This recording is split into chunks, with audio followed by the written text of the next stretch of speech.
Welcome to this week's episode of Finding the One. For full disclosure, we are literally in the middle of our Inner Circle intensive with all of our beautiful Inner Circle family members, right? Yes? Yeah.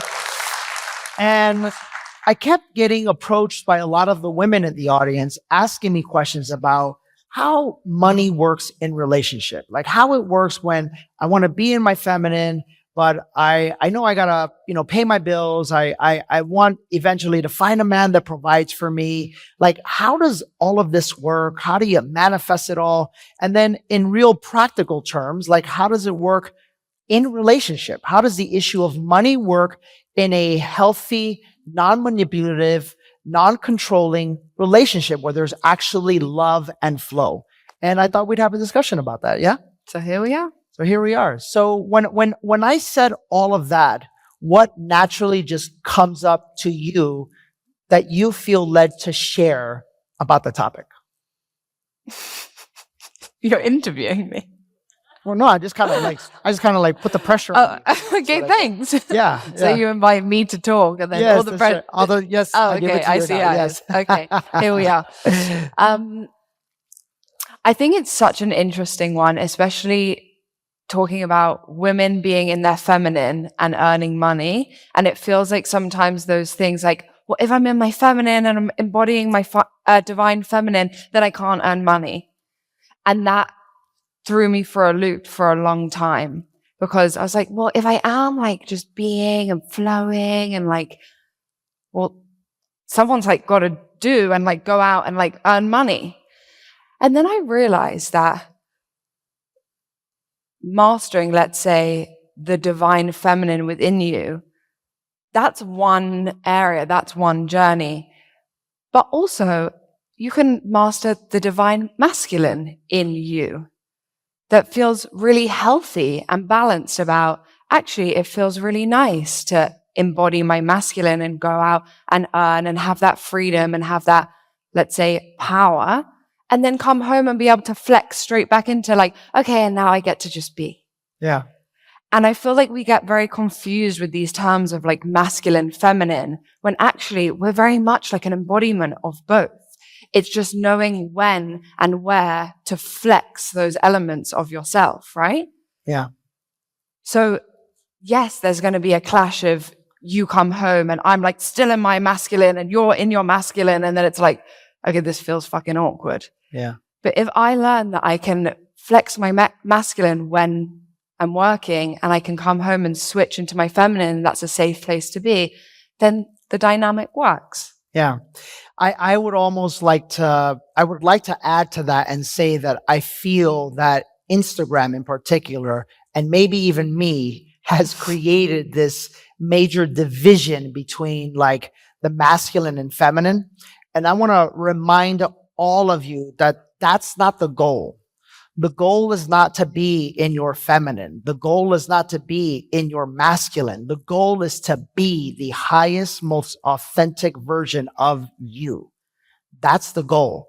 And there is no way that you can be the highest, most authentic version of yourself if both are not healed and both are not in harmony and working together in complete flow to bring you the life of your dreams, right? If you want to think about it this way, like the one is the feminine, the two is the masculine, but the zero where it all begins, there's none of that. Mm-hmm. It's just you. And I want to speak to this because I remember I started speaking about masculine and feminine mainly because of my pain, mainly because I've realized that in my previous relationship and in my previous life, I was in my business world way too much in my underdeveloped masculine energy. And I say underdeveloped because there was a lot of wounding in the way that I made money, right? And then I did plant medicine. And I kid you not, for like 2.5, 3 years, I literally did not want to make money. I just made money because I was just like doing my thing. But I dropped into my feminine and I wanted to be in like kumbaya and in love with everything. With your long hair and your necklaces. My necklaces and my beads and my non-watches and my hats, right? And then I realized very quickly, and this is my message to all of you, that's great. But just understand, you ain't going to make no money like that. I'll just tell you straight out. And as long as you're okay with not making money and not living a wonderful life, because we have to understand that to live a wonderful life, money is required, then that's fine. Stay there. But you're going to have to give up some things that you might have become accustomed to, right? And I started going deep into myself and I started to realize I don't want to give up nice things. Like, I like being able to take you like to the finest places on the planet. And I like being able to take my boys with us. And I like, eating wonderful meals together. And I like being able to give you the ability to go shopping and do whatever you want, whenever you want, however you want. And I like being able to when I need new stuff, I just get it and not think about it. All of that requires money. Yeah. So what I started to realize is that once I reconnected to me, like, what do I like in my life? And who do I like being in my life? I love to give. I love to give. Well, that's going to require money. And giving is from my heart, my feminine. But the tool, the resource that allows me to give is my mind, is my ability to go out and create. Can you guys see this? So it's really both. So I would like to say, if there's any message that you get, I would say stop the division, right? There's no, I'm in here or I'm in here. No, it's both. And I want to say something else. Say it. Yes, I might as well. I'm on a roll here. Well, I truly do I know that universally a man needs to provide for a woman. And I say that I know that because right now it's a perfect example of that. Like, I'm here doing this. I have a daughter. That daughter needs to be nurtured and loved and cared for, right? And you as her mother are there to give that to her, right? It's not to say that I couldn't. It's to say, if you look at us and how we are made, there's a reason why women produce breast milk and men don't. Is because that initial connection with life, with food, with survival, it's connected to the mother for a reason, right? And this is why us men must be in a position to be able to provide for our women, right? Now, listen, we can judge that statement and we can make that non-fair. We can make that a lot of pressure. We can make that I don't want it to be, but that's not a this thing. That's a you thing. You're doing that, right? So if you're a man and you're listening to that, how come she gets to stay at home, right? That's you doing that. And I got to be honest, that's a little weird. It's a little weird, right? That shows that there's something inside of you that is missing, right? From you loving your family, your wife, your children so much that you're willing to go out and step into, you're masculine, to be able to provide that. But something interesting happened.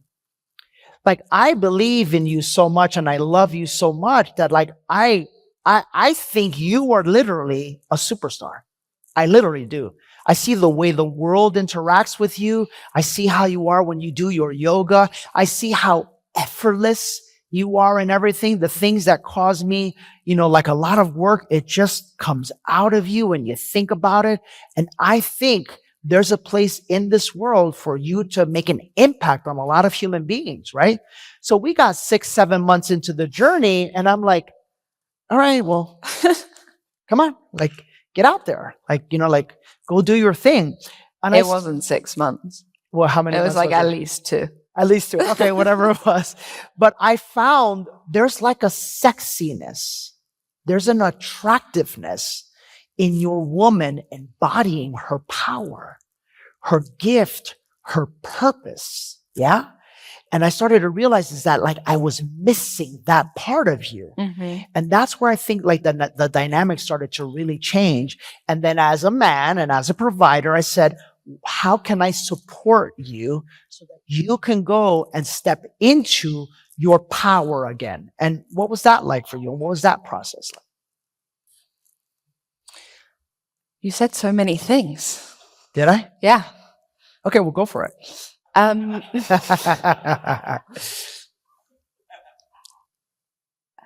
I was really, really perplexed by the whole masculine feminine thing. And I think like a lot of women are really perplexed by like, I do want to be in my power and I do want to be in my purpose, but like, I thought being in your feminine was kind of like just being. So I'm like really confused because like I kind of want to do, but if I do, am I like in my masculine? And I got really confused, like conceptually by the whole thing. And I remember I had this one journey where, when you're in journey and like everything all of a sudden like makes sense. Yep.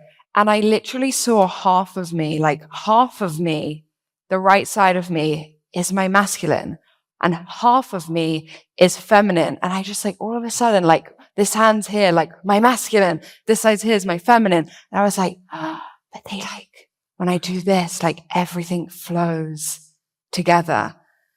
And in that moment, I realized, like, as you said, I don't have to be in division. I don't have to be one or the other. And what's actually really sexy and draws you to me and us to each other is like when we perfectly balance both of ourselves. That's right. Because it's not sexy to me when you're like just working and like, no, I like can't take care of you. Like I'm working, I'm on my phone, I'm doing this. Like that's not sexy. Right. It's sexy when you're doing that, but then you're also coming home and you're like, okay, like, should we cuddle on the sofa now? Like, should we have dinner together? Like, I'm here for quality time. So I think what you're saying is also from the flip side, when you balance like your masculine and feminine, it's like sexy to the woman. So I think that appeal in each other is that perfect balance. Can I ask you a question? Oh, dear. We were dancing the other day because we had a party and I was dancing and you couldn't take your eyes off me. It was sexy. You wanted to jump on me right then and there. But listen, no, I bring that up because like, what is dancing? It's the embodiment of your body. Do you understand what I'm saying? Like there's no division. You're in flow with the music. You're connected to your body. You're not thinking about, should I not, right? This is why at Awaken, we get you guys to dance. Because half of us, when we're not connected to our bodies, is we're constantly thinking and we're worried. Does this make sense? And I believe, is that a fair statement that by me being in flow with my body, you wanted to jump my bones? But that's your feminine. That's it. So this is where we get confused because it's not man be masculine, woman be feminine. Like that's not how it is. Right. And yeah, it was really sexy to see you embody like your creativity and be in your body, not your mind in that moment. Yeah. So yeah.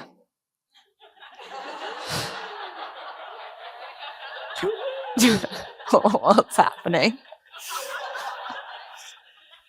It's just kind of this, like give us half an hour real fast. No, but do you feel that? You feel it. You really feel it, right? Yeah, absolutely. Yeah. 10,000 square feet? 10,000 square feet. So let's talk about limiting beliefs. Yeah. So let's talk about limiting beliefs around money and abundance, shall we? So full disclosure, I have my own set of limiting beliefs around money and abundance, even though I have, I feel like I've done pretty well in that area. Do you want to share what came up? Yeah. So we are in the process of buying a house, right? Yeah. Because we're getting out of Leander. We're getting out of Leander. Thank you for telling all the stalkers where we live. I've told. True. I feel like that's come up before. I think it has. It's okay. Okay. So we're buying a house. And this house is like an old abandoned house and it needs completely tearing down. The whole It's an actual old abandoned mansion is what it is. It's like, it's big. Yeah. But the whole thing is ruined. So we need to tear it down. Right. So essentially we can build whatever we want on the land. On the piece of land. And me being me, I'm like, let's build 10,000 square feet. Right. Because we need this and we need this and we can finally have this. And tell them what we need. Tell them. Tell them what we need. Well, there's a lot of us. So I'm like, we need a room for us. We need a room for... Wait, there's a lot of us. There's 3 of us. No, No. 3 of us, just to be No. There's 3 of us when it suits you, but there's like 6 of us when it suits but you too. no, but I Okay. want to say, tell them what we need because I want them to expand. Like seriously, tell No, them. seriously. Yeah, we yeah, need yeah. a room for us. We need a room for Selena. We need a room for each of the boys. We've got 5 rooms. What if we have another kid? That's 6. Right, What if for whatever reason we need a nanny? That's 7. right, What if my parents want to come over and stay? yes. Or your brothers? Right, We're at 8 now. right. And then Danny needs a gym. That's 9, I need a yoga studio, 10, a sauna, 11. Meditation room. We need an office and a guest room for an Charlie. office, a podcast studio, And your dream is to have a cinema. theater. So we're having this conversation and I was like fighting it because the biggest home I had ever lived in was 6,000 square feet. And I started to realize that like I was blocking myself from abundance. Well, wait, what did you say to me? What did I say to you? I don't know. What did you say? I don't remember. What did I say? So I'm sharing of all the things that I think that we need Right. and how it would actually benefit us to build more square footage for the value of the home. That's right. And Danny starts getting fucking weird. And I'm like, what's happening? And you're like, Jen, we don't need 10,000 square feet. And I'm like, well, I actually think for all the reasons I've just stated, I think we actually do. And you're like, don't be ridiculous. There's 3 of us. It's me, you, and Selena. Why do we need 10,000 square feet? And I was like, oh, someone's having a moment. So I was like, okay, yeah, whatever. Like, we'll talk about it later. And then later it came back up and you realized. You know what I realized, and this is it's not to blame or anything. It's just to acknowledge that I think a lot of the issues that we have in our relationship, in particular when it comes to money, it's a reflection of our past relationships. Yeah.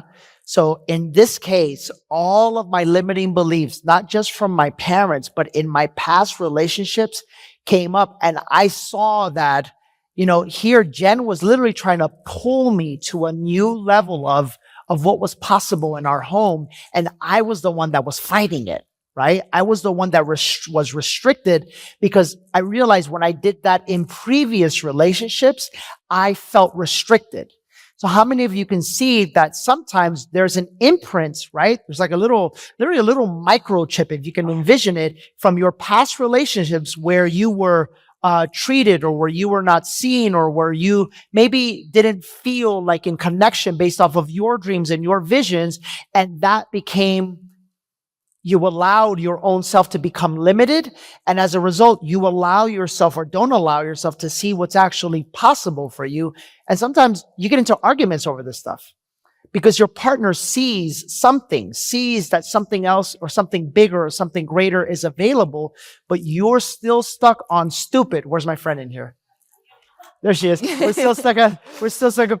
By the way, thank you, because that's a beautiful line, and we're gonna use that forever. But that was me, like, right? I was still stuck based off of how I was made to feel in previous relationships when I wanted to step out of the box. Does this make sense? Yeah. And then she helped me to see that is what you really did. I think like you make such a good point because I think there's a lot of shame and guilt around like from your parents and also from relationship around money. Because say I say all these things I want to, and you're like, we don't need 10,000 square feet. There's only 3 of us. Or the kids don't need new shoes or whatever it is. And then all of a sudden you kind of feel like an idiot. Right. Because you're like, oh wait, maybe that was too big. Like maybe we don't need that much. And like, maybe I sound like a brat or you get what I mean? And I want to preface this because I don't want you, if you're out there listening right now, they're so stupid. They're talking about it's privilege. Like you could do that. Yeah. You could judge that. But just think, like correlate it to an example that maybe makes sense to you. It's just the concept of That's it. right. It's just like the new pair of shoes or like the laptop or the I don't even know. Not staying at the Motel 6. Whatever it is, it's just the concept of Yes. like not feeling shameful around, Wanting nice. wanting nice. And also when like we envision here and we're idealists instead of realists, it's like that's what causes us to quantum leap. It's like for us, this move is a big quantum leap. It's a massive. Like neither of us have ever been on this level to own a house like this and like actually be like, fuck it, we're doing it because this is going to bring our vibration, our energy to a whole new level. Yeah. And like, although that's scary and although there may be fear around that for you in this, I had my own fears that I was like, are you sure we can do this? Are we sure we can make the payments? Are we sure from my own relationships and childhood? But then you're just like, fuck it. It's going to change our lives. Yeah. Yeah. Well, you get to start manifesting the life that you want based off of the actions and beliefs that you take. It's really simple.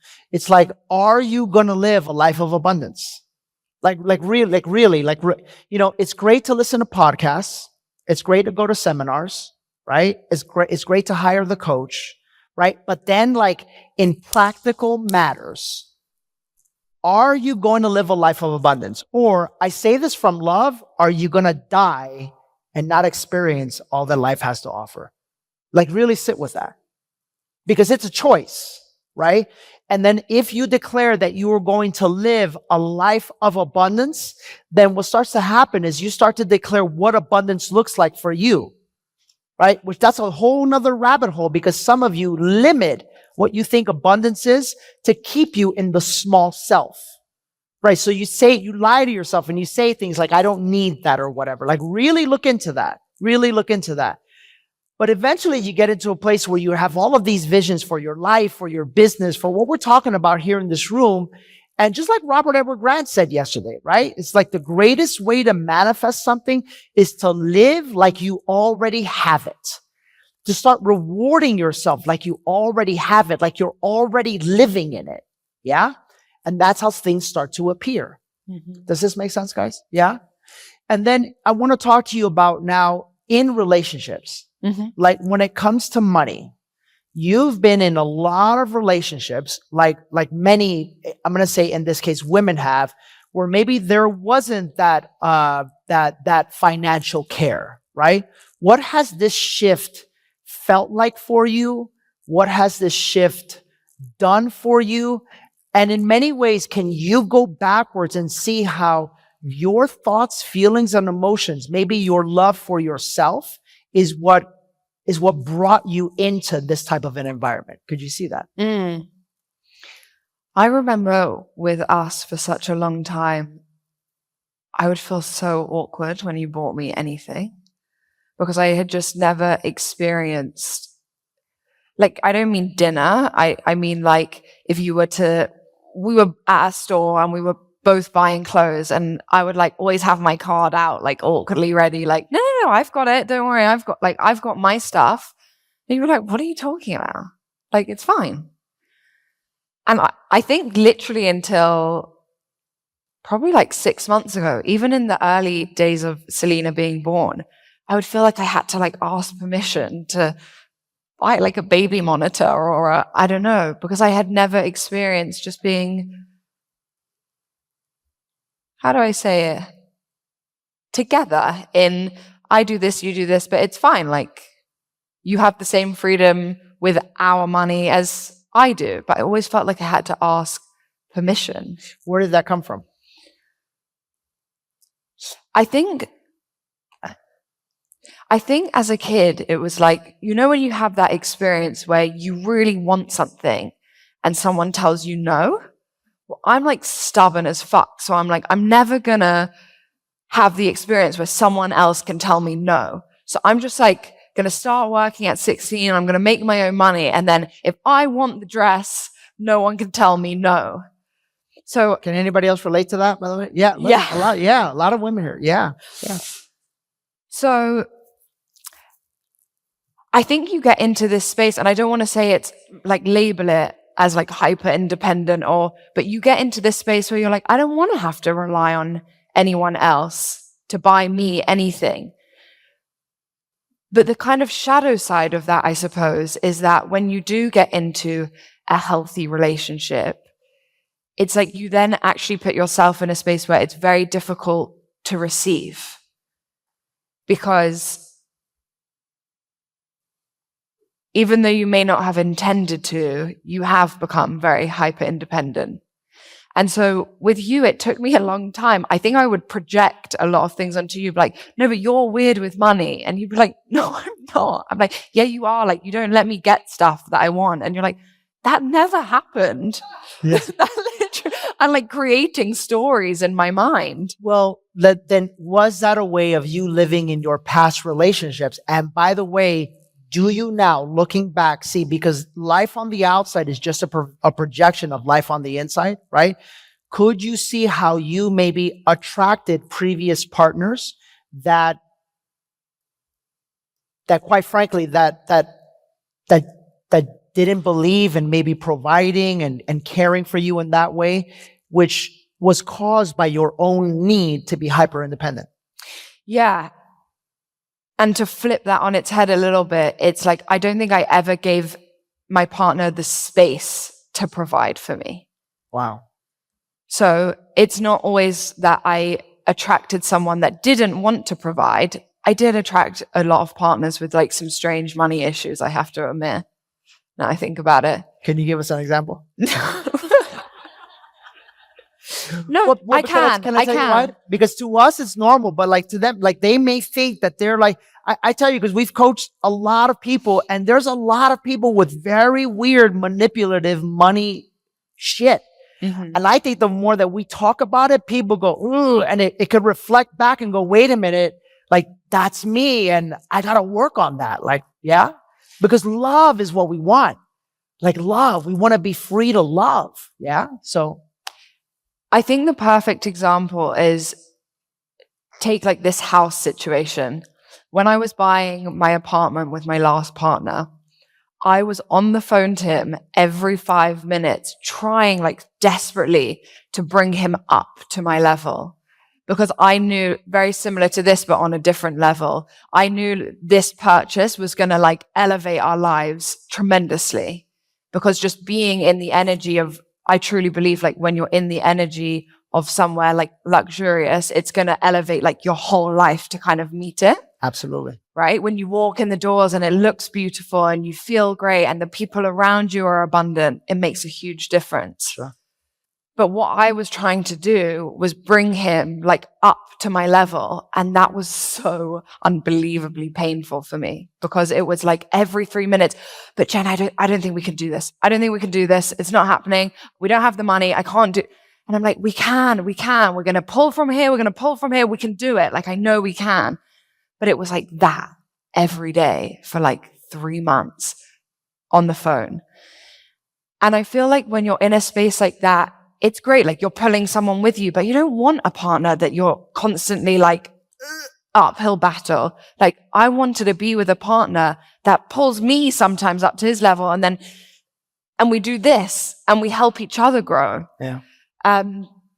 So that was like a big example for me of we're really like not vibrating on the same frequency in terms of money. And when you don't do that, it really impacts the relationship, because it's always going to feel like a struggle. Yeah.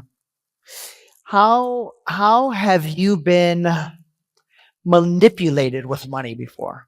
And I think it's important for the men to hear this.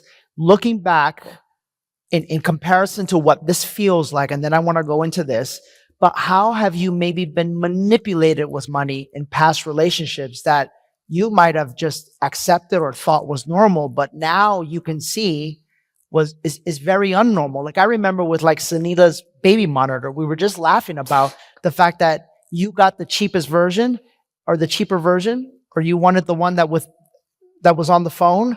And like, I would have wanted you to get the most expensive version because I like the best stuff, but you did it to yourself because back then you were thinking the way that you were thinking back then. So, because you were afraid, right? Yeah. So that came from somewhere. Could you see ways, and could you maybe share with us? I think this is healthy for both the men and the women in the audience. how you as a woman felt maybe manipulated with money, or maybe that's not the right word, controlled, or maybe just not free. Could you give us an example of that? I think me personally, I don't have an example of being manipulated by money because I never put myself in the position to be manipulated by money. And that's where like the hyper independence kind of kicks in of like, I'm not going to let anyone fuck with me in this zone because like I've got me.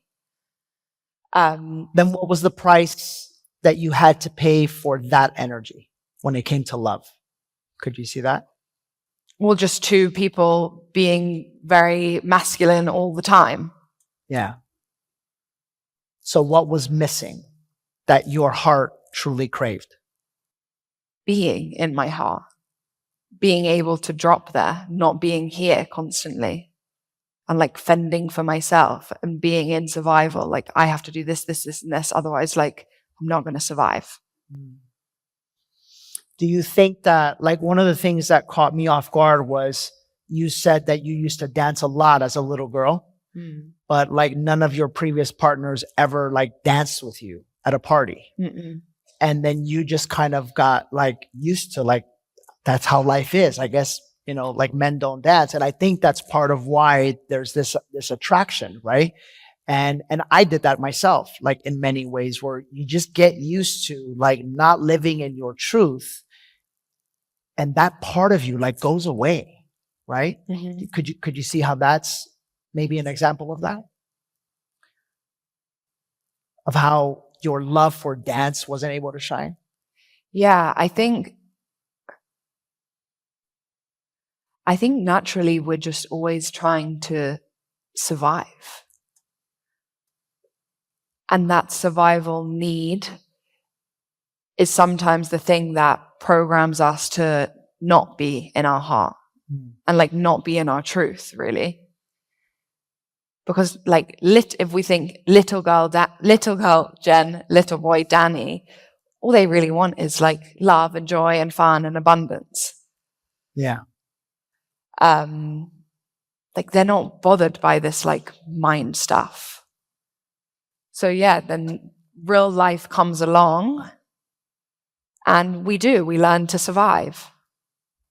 And do you think, keep going, I don't want no, say. Do you think that in learning to survive, when it comes to money, when it comes to love, when it comes to our interactions with our partners, do you think that learning to survive is what keeps us from truly opening our hearts, being vulnerable, and getting to a place of emotional harmony?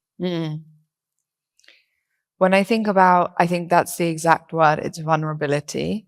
Because when I fell pregnant with Selena, and all of a sudden I was in a position where I didn't want to work anymore, and I knew that I could lean on you, the amount of vulnerability it took to be like, okay, I'm going to like quit my jobs, like kind of like start clearing everything out and literally be earning like, I'd never earned like $0, pounds, whatever, every month. Like the amount of vulnerability that took in me to just be like, okay, I'm free falling. I'm trusting this man. Like he's got my back, is intense. What was the gift on the other side of that for you as a being? The gift is learning that you can trust, finding your peace. The other day you told me something, and this is how deep this gets, guys. Our lack of trust with others is truly a lack of trust with ourselves. You guys understand that? And I want to show you how powerful this is, and I want to show you how this shows up in work. You told me something the other day about like your yoga class. And how you hadn't taught yoga. She taught yoga for the first time at Awaken. Casper, if we could put some B-roll, that would be wonderful. Because there was a big audience. Everyone loved it. Who was there, by the way? Wasn't it? It was beautiful, right? Yeah, she's wonderful. But you said something. Something was different. Yeah. Tell them. No, I told Danny last night, when I used to teach yoga, like especially at a bigger event, well, actually, whenever I would teach yoga, I'd always try and like control the outcome. Because although I know teaching yoga like literally flows through me, it's my passion. To feel like safe and like, okay, but I'm about to get up on stage. Like, what am I going to say? I would make sure like I'd planned the class. And even though I would 9 times out of 10 not follow the class because it would just come out of me, I would just make sure on my phone I had like planned it, done it a few times before, get up on stage. And the night before teaching, Danny being Danny is like, you're teaching yoga at Awaken. I'm like, I don't have a yoga mat. I don't even have the outfit. I don't have anything with me, but fine, I'll teach. And the night before I was teaching, normally that would be like planning my class. I was like, I don't need to plan the class. Like, I've got this. Of course I've got this. Like, this is my thing. And especially for me, that was such a big moment because having not taught for a year and a half as well, it's like, I'm not something I'm doing every day. It's like, I'm just going to trust that whatever is meant to come out of me is going to come out of me. Yeah. And that morning when I got up on stage, I was like, I've got this. And when I got back to the room, I really thought of you because I thought, this is like Danny's energy transmuting into me. Because I'm sure most of you know, when Danny gets up on stage at Awaken, I'm like, what are you going to talk about? And he's like, fuck it, I don't know. We'll see. I'm like, there's like 800 people here to watch you talk. What do you mean you don't know? He's like, I don't know. Or just come out, I think. Yeah. So that's a way in which you've really taught me to trust myself. Yeah. And when we trust ourselves, can we trust life? And when we trust ourselves, can we trust in our ability to create the life that we want to live? You see that? And if we truly trusted ourselves and if we truly trusted life and we realize that there is no separation from us and God and we are one and we are in creator energy, yeah? Could we truly trust that everything that we want in our lives in order to live the life that we want to live will show up in perfect alignment with that vibration of trust within us? Can you see that? Yeah? I'm gonna tell you guys this story about this house that we're working on. Kimberly is our agent. About 7 months ago, and could I have the permission to be vulnerable with you guys for a little bit? But yeah, but also give you a gift that will change your life forever. Yeah. So Jen and I had wrote an offer on a house. This was how long ago, babe? About 10 months ago. Yeah, about 10 months ago. We wrote an offer on a house. And, I had always, since I was 20 years old, I wanted to find the house in the gated best neighborhood. And I always used to say that would make me $1 million or more, right? There was just this thing. I wanted to make a deal that like in owning the house, just in stepping into the door, it would make me $1 million or more, right? And so this house shows up. It's in a really nice neighborhood. We like it. It's on 3 acres, something like that. It was like 6,000 square feet, 7,000 square feet. And after us remodeling it, it would have made us like 750,000, right, in the house, right? So we were like, cool. We opened escrow. I don't know what happened, guys, but everything just didn't feel right, and it didn't align. Let's just put it that way, right? And inside of me, for months, I was trying to force it. Remember when we talked about power versus force? Yeah, power versus force. Remember that? This is an example of that. I was trying to force it. Jose Gustavo, I remember I talked to you guys about this deal, right? And I was trying to make it happen. And for some reason, it just didn't want to happen. Who's ever lost money? Raise your hands. Who's ever lost money? Okay. I'm going to show you how to transmute that into making money. So the deposit was $50,000, right? That was the deposit, which, if you don't fulfill the deal, you're going to lose the deposit, right? And quite frankly, we were in escrow for like 45 days. I wasted these people's time. So I honored that. Like that's my bad. Like that was my word as a man. Here's my deposit. Then, right?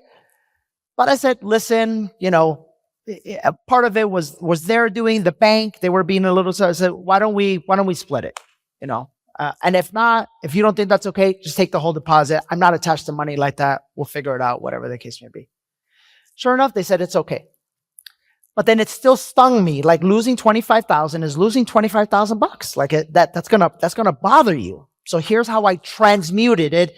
And we're going to do this later again with our money stories, right? I said, this $25,000 is a seed that I am planting into my future for something that will come back to me 10 to 20 times fold this amount that I am losing right now. Okay. So I declared that this is what was going to happen. I was no longer a victim of the circumstance. I was the creator of the circumstance. Who follows me? You guys follow me? You see that? And then I let it go. I let it go. Now, in all honesty, something happened to me, to us in that moment where it inspired us.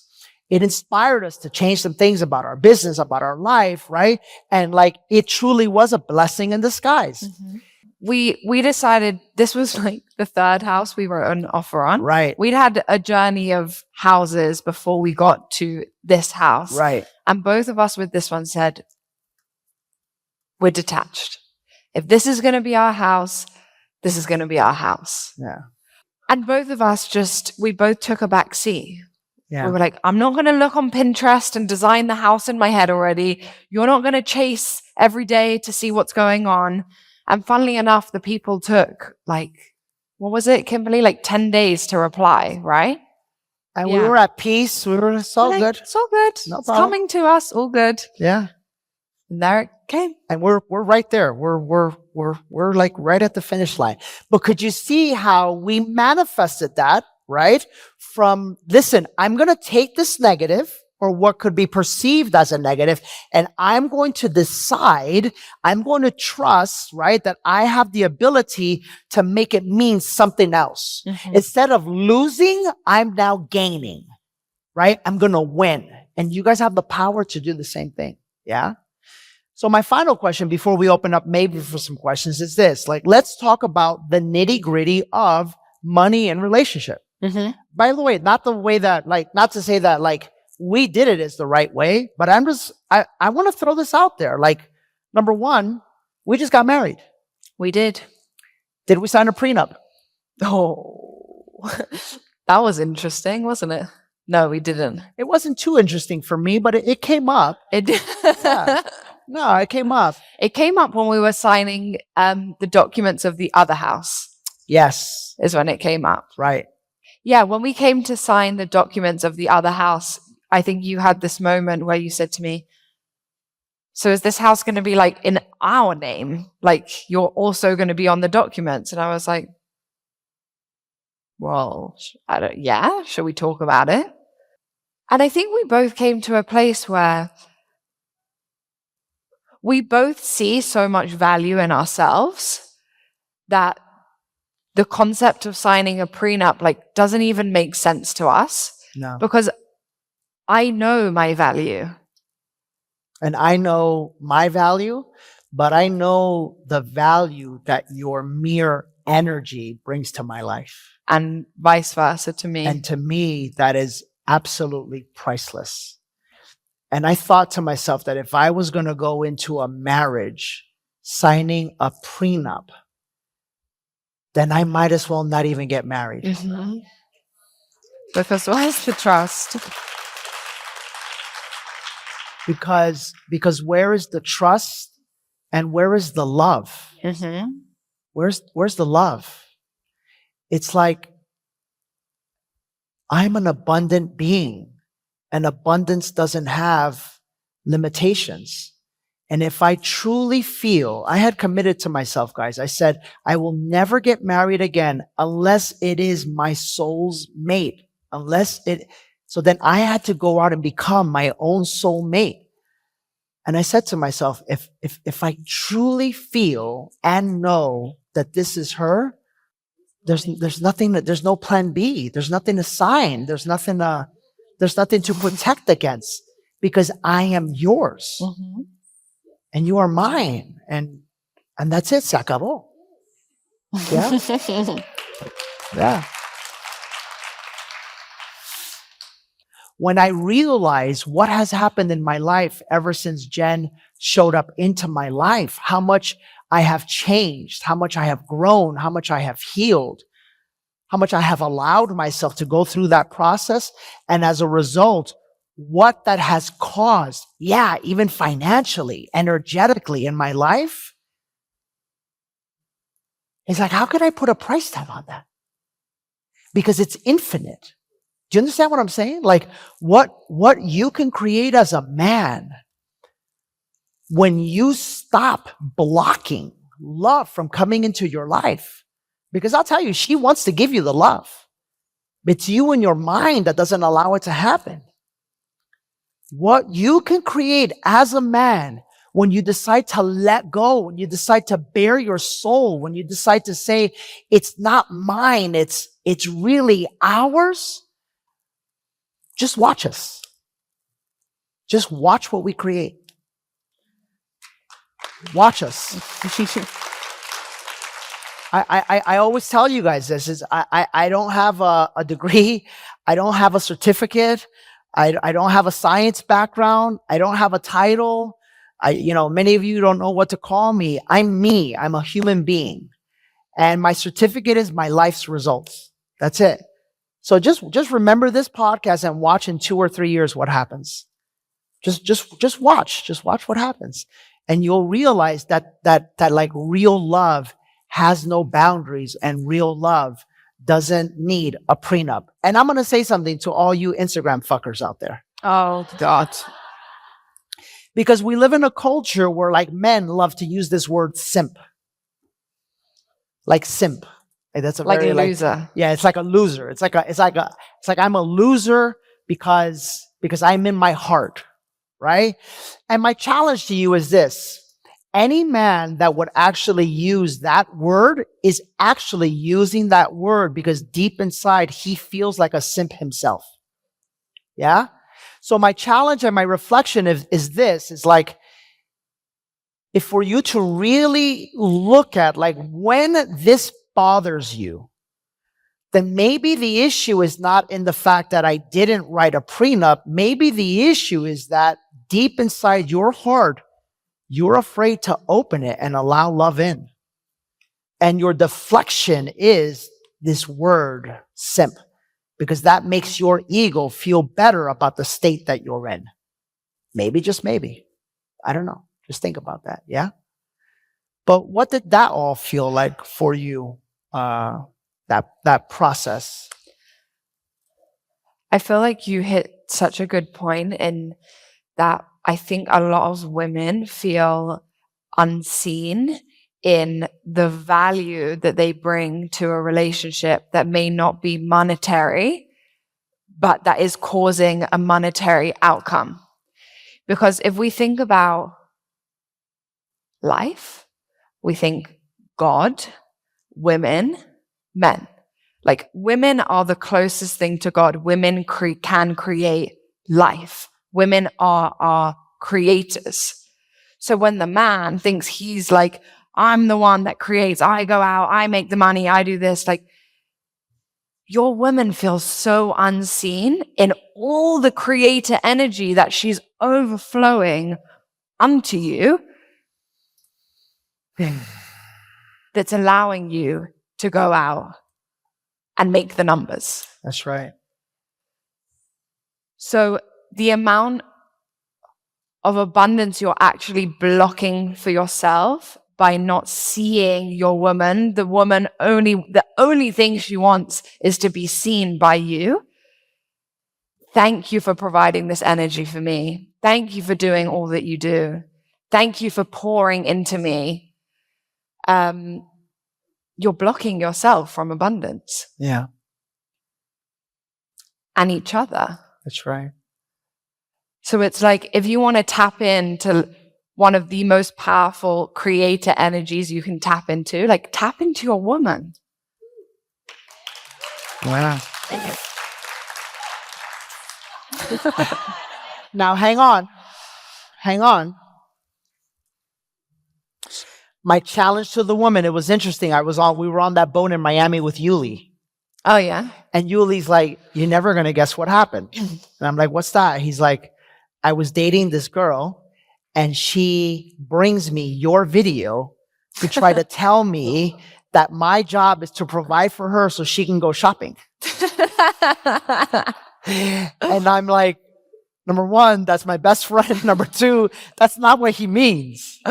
So I want to be clear, because then a lot of times what happens is like we women, we hear that, and I want you to understand the place that she's in her life.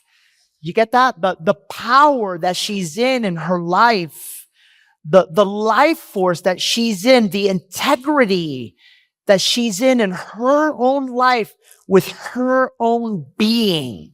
Yeah, do you understand that? That's the value that the man naturally just wants to like honor. Yeah? And so that's why the journey of finding the one is truly to find the one in you.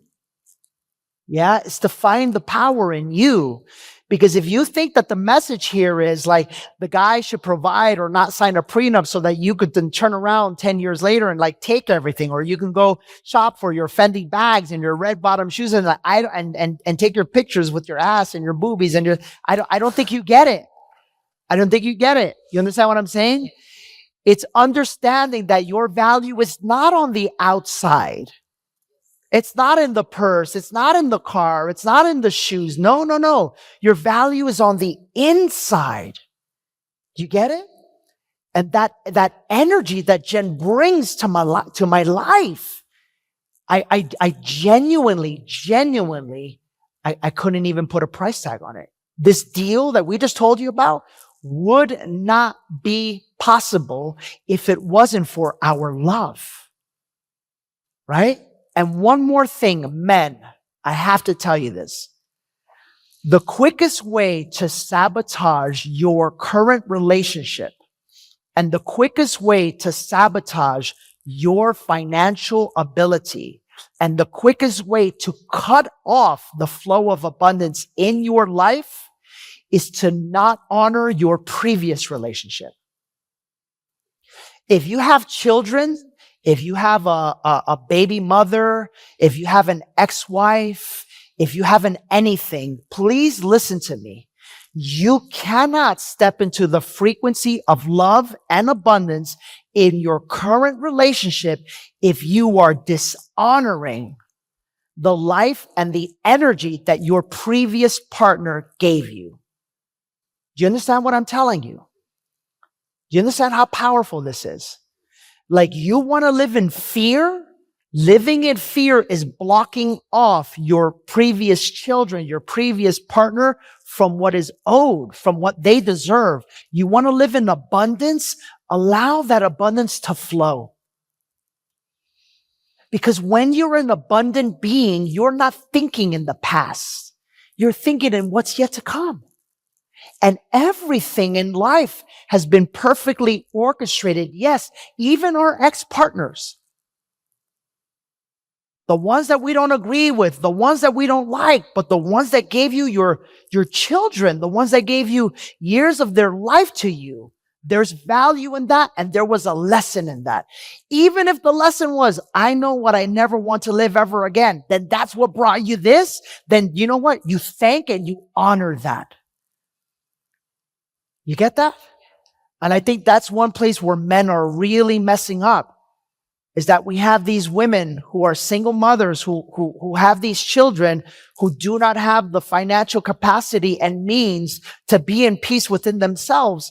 Then that lack of peace in them is being transmuted into a lack of peace in your children. And you are the creator of that. Oof. Seriously.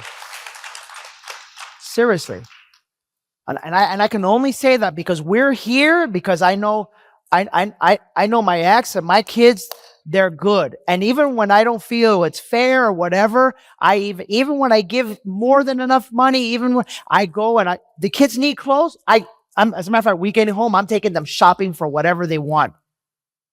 Are you abundance? That's the question you have to answer. You get to answer that question. Because if you are, then you can drop all fear from your life. And you will literally manifest millions upon millions upon millions of dollars. Because God is going to bless you because you bless the people that He brought in front of you. It's as simple as that. Okay? Yeah? Damn, this shit got good. I feel like Casper, you got some clips. I feel like you got some clips, yeah? Do we have questions? You can ask us anything, please. Yeah, just we can just go to the mic. Yeah. Hi, Jen and Danny. I know this may not apply to your specific relationship, but you've mentioned a lot about trust. And my current partner right now, like the beginning of our relationship, there was no trust. He actually broke it multiple times and got caught. And that like broke me apart. And so that's why like I'm so angry at him all the time because like with this and now, but like something in my soul is telling me to stay with him. Because I could have easily left a long time ago, but I chose to stay. So I made that decision to stay. But here's the thing. We have a his and her business too. And, you know, and it's just sometimes I get so stuck in the past. Yeah. And I can't let go. And his actions comes back and it replays in my mind. And then I'm fucking angry at him again. And then I torture him for it. Yeah. You know, but after these awakens we've been to, it's been helping us a lot, you know, but like fucking even last night, I was pounding into him again about what he did and how it affected me. And it took away my femininity and how it made me feel about myself. Like, why wasn't I good enough? Why did you do that? Yeah. But as you're saying, it's like, it's all like because this is hard to say. I attracted that, you know, and I attracted that experience. I attracted it all because even everything that we've gone through, if it wasn't for those things, we wouldn't be trying to rebuild that broken trust. And so my question would be,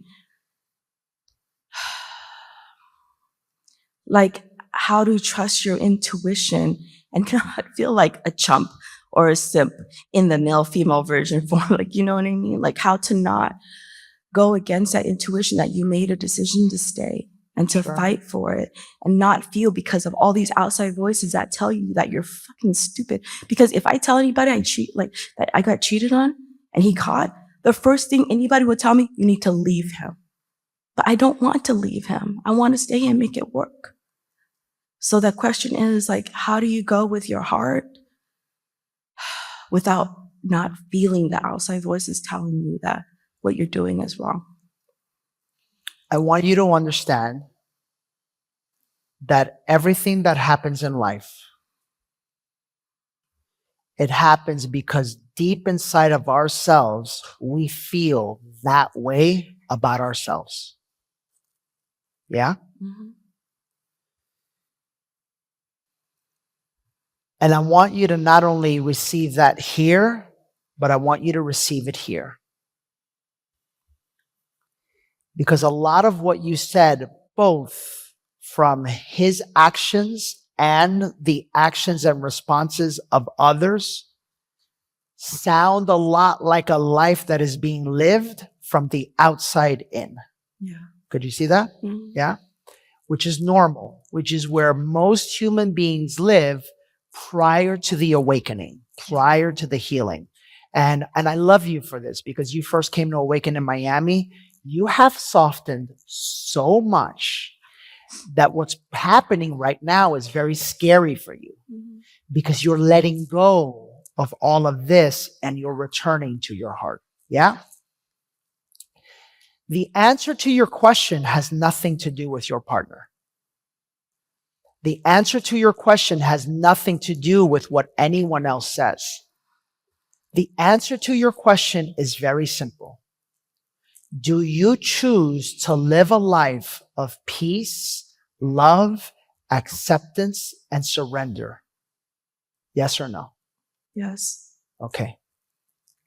If that is your choice and your declaration for your life, then that is going to require something.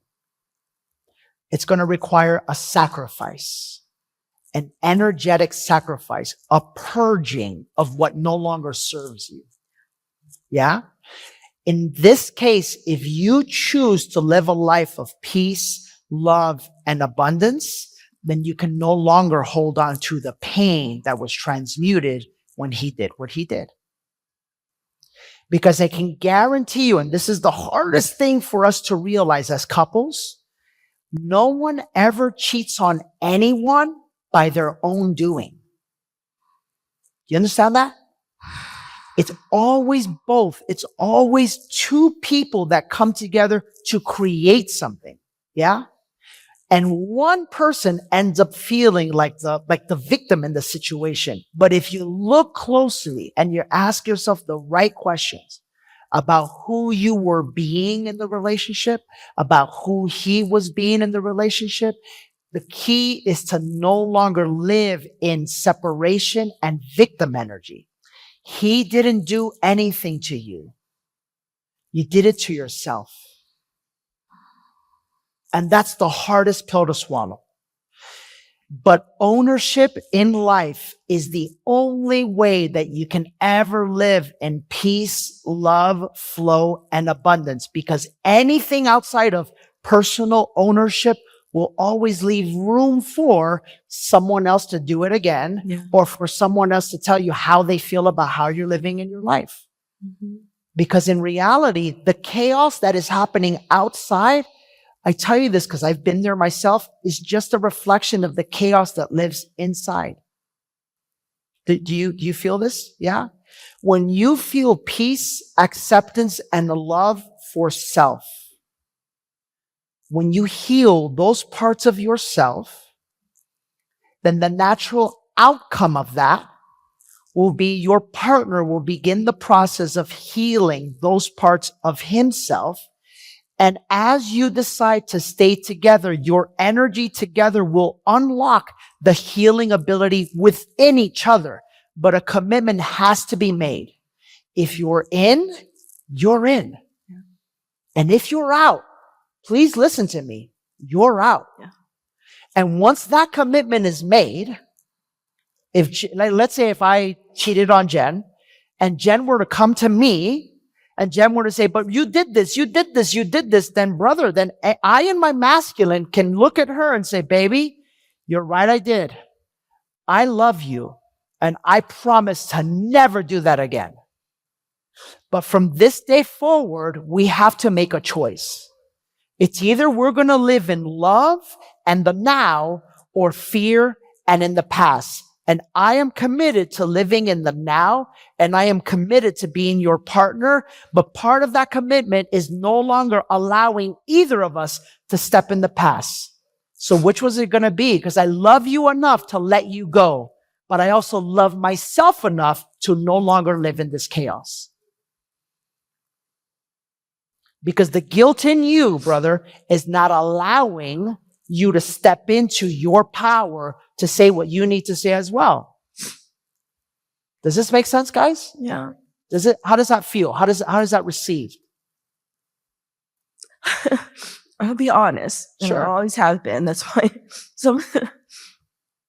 like my ego is telling me like I'm still so angry. My head is telling me I'm still so angry, and it keeps me in that victim mode.